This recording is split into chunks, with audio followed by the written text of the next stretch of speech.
अब मैं आपको एक अन्य कानून जो श्रम कानून से जुड़ा हुआ है,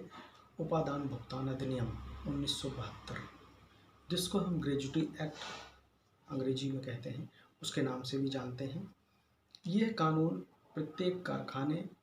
खान तेल कंपनियां, बागान, पत्तन और किसी भी राज्य के दुकान और स्थापना पर लागू होता है जिसमें किसी भी दिन 12 माह में किसी भी दिन 10 या अधिक से कर्मचारी कार्यरत रहते हैं। उन सभी पर ग्रेजुटी एक्ट अर्थात उपादान भुगतान अधिनियम के प्रावधान लागू होते हैं। इसका भुगतान कब प्राप्त होता है, इसके संदर्भ में बताना चाहूँगा। इसका भुगतान सेवा समाप्ति पर, यदि किसी कर्मचारी की सेवा समाप्ति होती है अथवा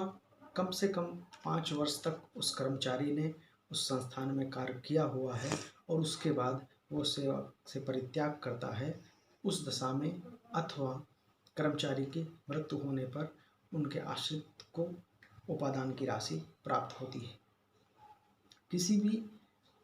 संस्थान में उपादान की जो राशि दिए जाने का प्रावधान है, उसके संदर्भ में यदि किसी कर्मचारी की मृत्यु हो जाती है तो यदि पति नियोजक है, नियोजन संस्थान में कार्यरत है, तो उसकी पत्नी को और उसके आश्रित माता पिता को या उसके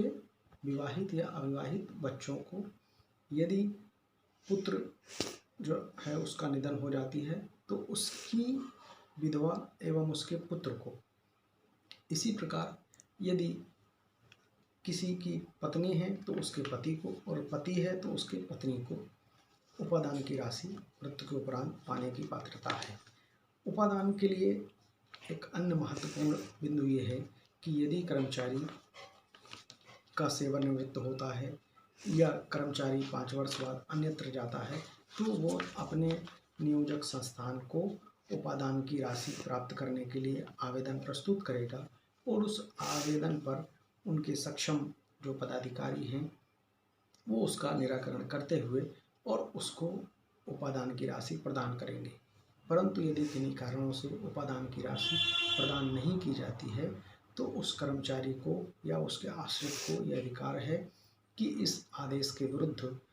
सक्षम प्राधिकारी जो उपादान अधिनियम 1972 के अंतर्गत नियुक्त किए गए हैं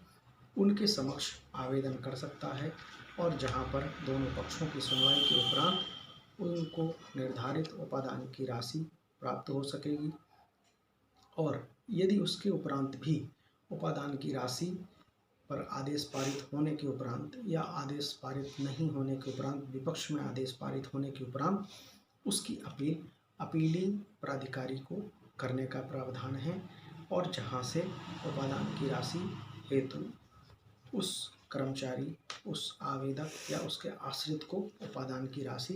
नियमानुसार प्राप्त होगी। यदि आपको मेरा ये वीडियो अच्छा लगे तो इसको शेयर करें, कमेंट